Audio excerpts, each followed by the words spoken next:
Hey y'all, Shayla from Making Lemonade from Lemons, and today I am going to be doing some work here downstairs in my grow room area, and I thought I would bring you along. I'm going to be doing some more planting, mostly things like finishing up my flowers and finishing up planting some of my cold crops and maybe possibly get into my peppers. But we'll see about that. Possibly. Anyways, I just want to show you a little bit of the progress that's been made so far on my herbs that I got planted. And so I'm going to turn you around and I'm going to show you what we've got. Okay, so as you can see, I have little babies, and that's really exciting for me. I absolutely love this time of year.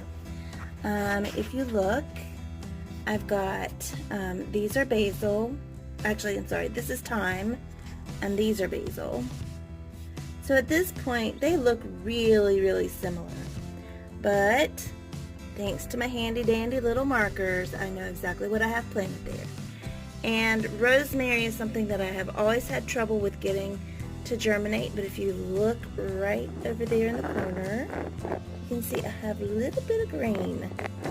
My lime basil is starting to come up, and I just recently watered this, and so that's why you see standing water in the tray. I will be dumping off any excess water, and then as you see, my cilantro is coming up. I have sage, a couple of sage over here coming up, and I have oregano and dill and lemon basil. I have a little bit of parsley that started to come up.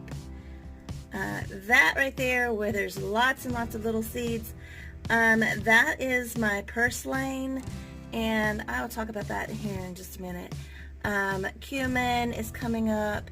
There's some that haven't germinated yet. Caraway is coming up.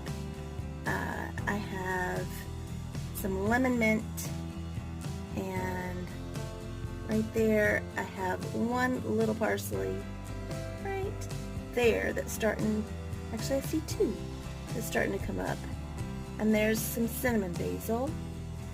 So I've got those, and then let me take you over here. Okay, and so if you look and see, I have onions coming up here, back there.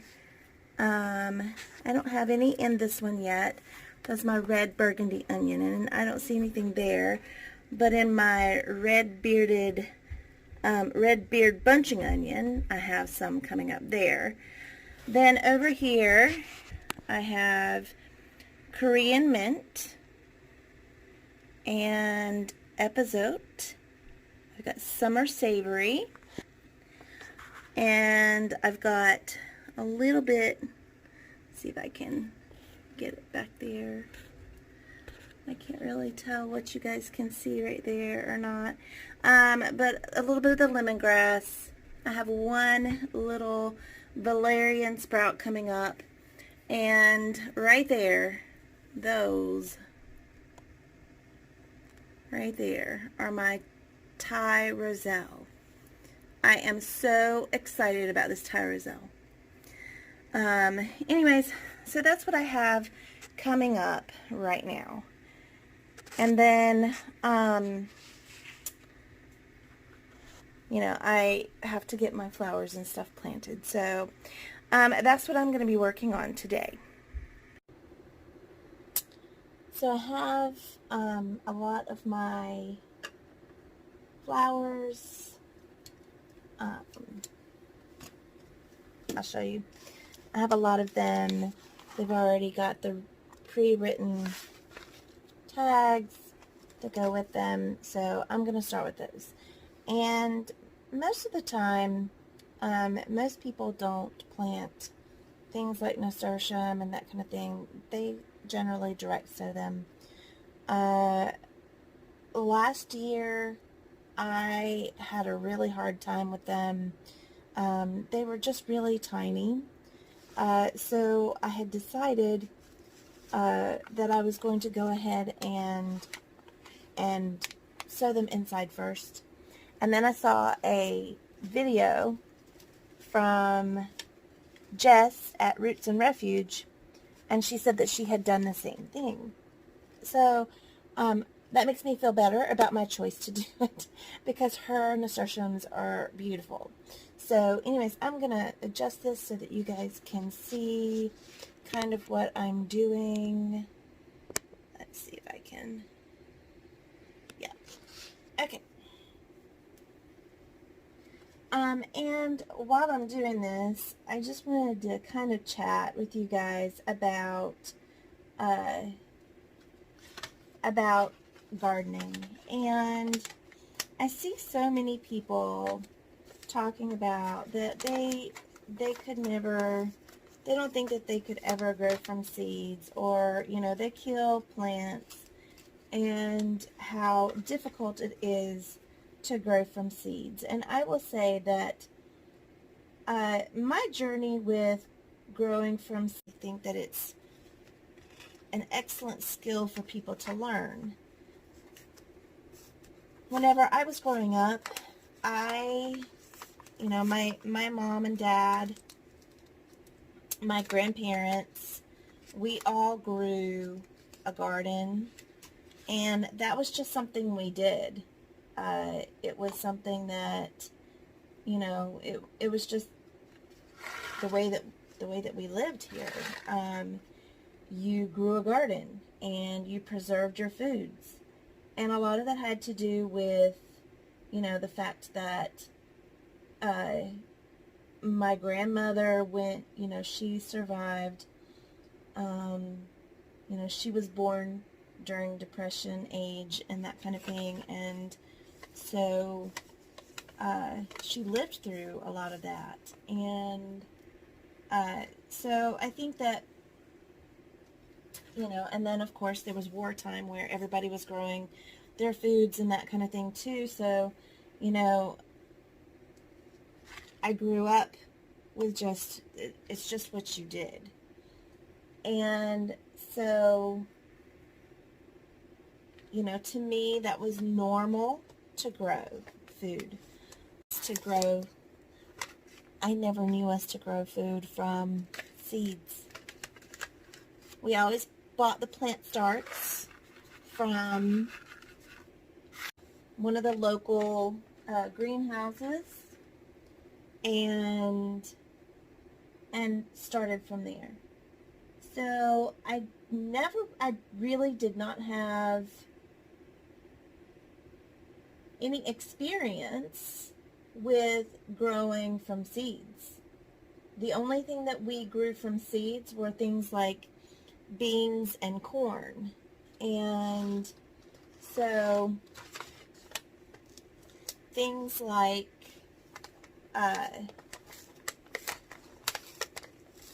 tomatoes and that kind of thing, you didn't start them inside and everything. You just went to the greenhouse and you got the flats of tomato plants and grew them that way. And we grew, you know, my mom and dad currently, even today, they grow 70 of the, and it's Better Boy. That's the name of the hybrid. And it's a very common hybrid here for most people to grow. I actually know some other people who are across the country that also grow it. So it's not an unusual hybrid. A lot of people know about it. But they've always grown that one. My grandmother, she grew other types, and but my parents really never cared too much for the others that my grandparents grew. I mean, they also, it was the same thing with peppers.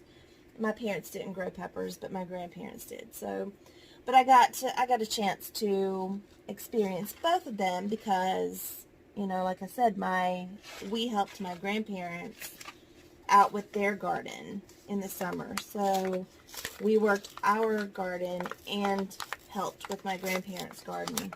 We lived right across the dirt road from each other. And so it was nothing to go over and help each other. My grandmother came over to our house and helped us with ours. So that's just what we did.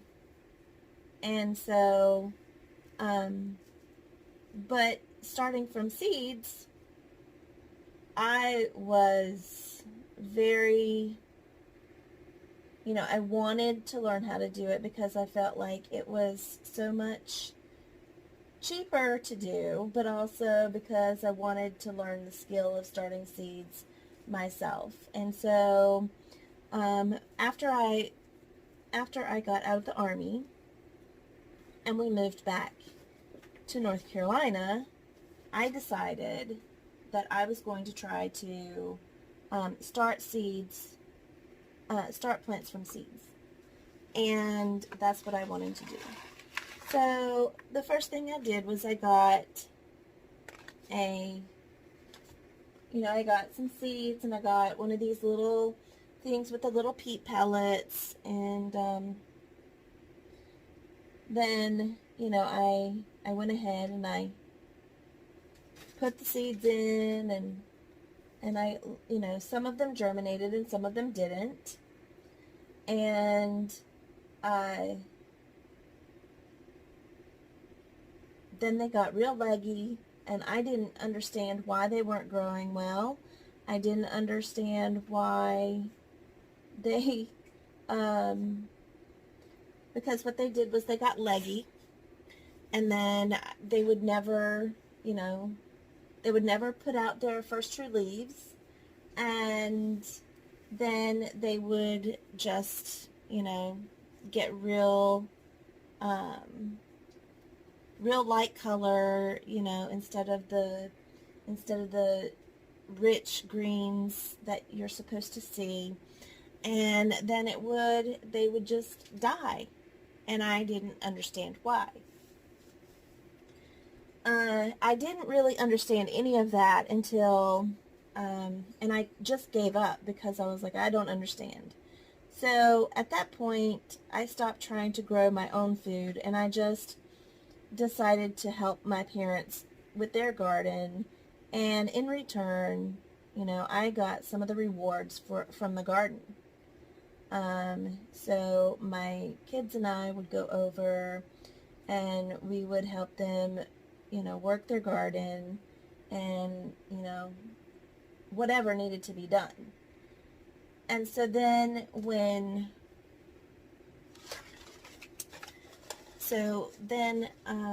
it was a couple years after we had started doing that I got sick, and I couldn't go over and help anymore. My kids still went and helped some, but not as much as they had been. And so I felt really bad about the fact that I wasn't helping as much as I felt that I should be helping, especially since my parents were still allowing us to get some of the produce from their garden. And anyway, so over the time, I just kind of gave up on everything because I just didn't feel good.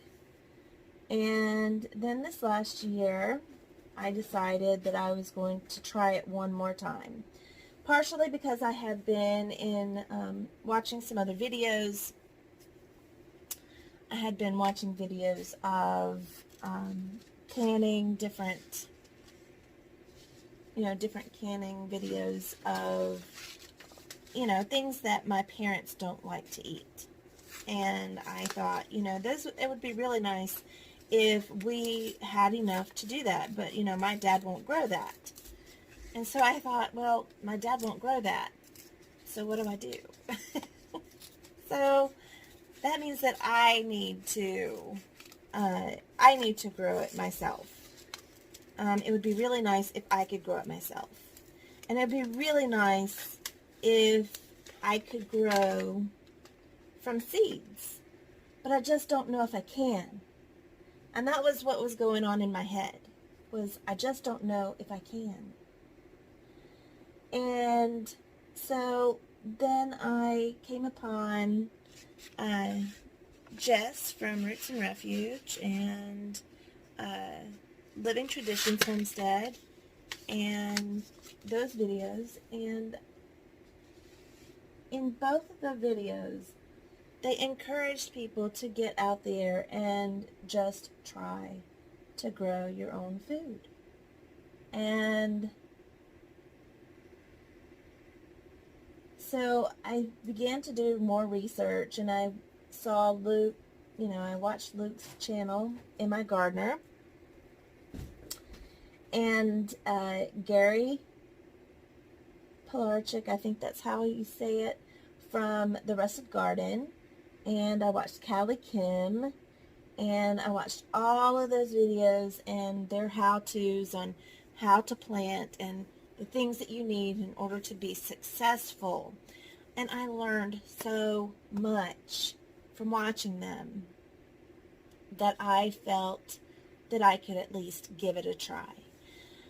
And I will say that that is one of the things that, because there are so many people, they don't think that they can do it because they've had so many failures. And they're like, well, I tried this and I've tried that. But they didn't know that, maybe they didn't know that they needed, if they didn't have a south-facing window where it was not shaded, that they needed grow lights inside. Maybe they didn't know that they couldn't, that even with south-facing windows, sometimes the plants will get a little leggy. Maybe they didn't know that, like the little paper peat pots, maybe they didn't know that those have a tendency to dry out more.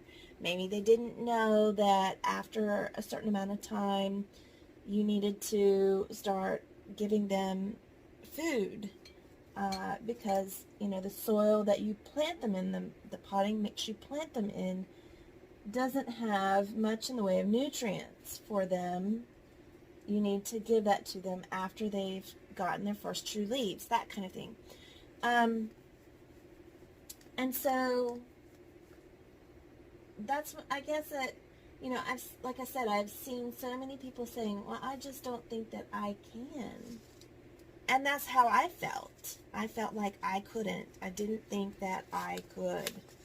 Even though I had this experience with growing a garden, it wasn't my garden. It was my mom and dad's, and it was my grandparents' garden. And so I wasn't real secure in, I was very insecure. I didn't think I could do it. And I had so many failures, and I was just like, well, it's just going to end up the same way, until I came on to these channels who encouraged me through what they said to just try again, with more understanding of how things grow. So I did, I did my research, and in researching, I found different, I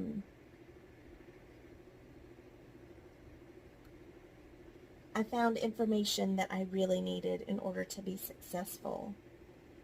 And,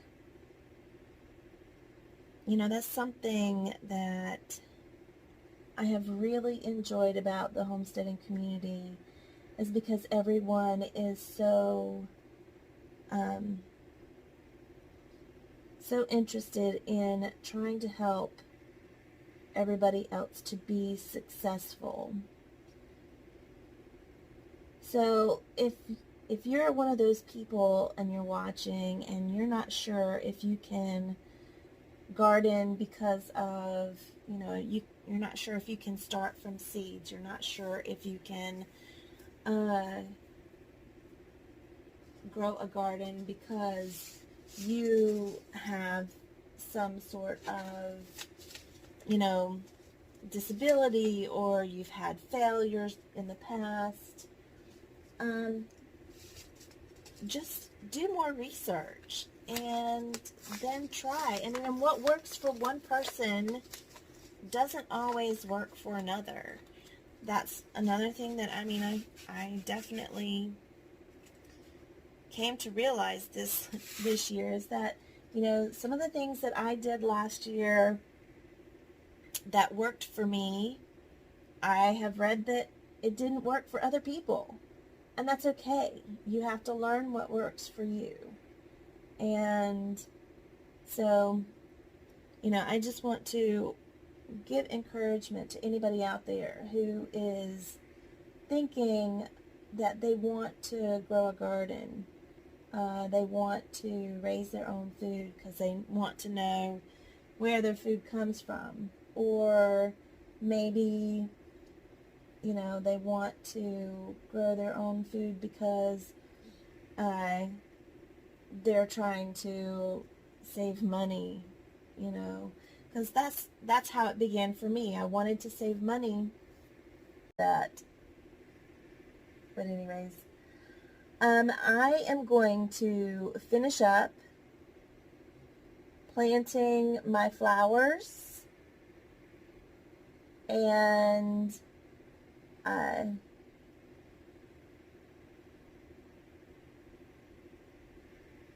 I'm not going to keep you guys while I plant everything, because it's going to take me a while. So thanks so much for spending time with me today, and we'll see you soon.